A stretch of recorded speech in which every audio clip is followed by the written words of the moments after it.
Today let me give you a tour guide to our painting workshop. Now it's already 5 p.m. in the afternoon.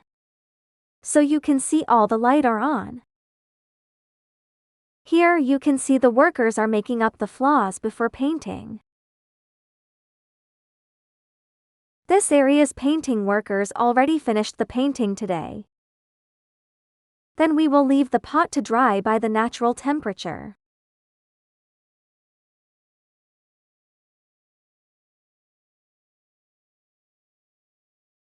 This left part just finished the making up procedure.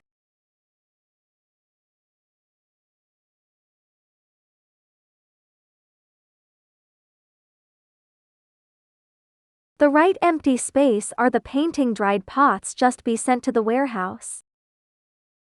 These workers are also checking the quality before painting. Any flaws founded will be made up. That's all for today's sharing. If you're interested in our products, please feel free to contact for more details.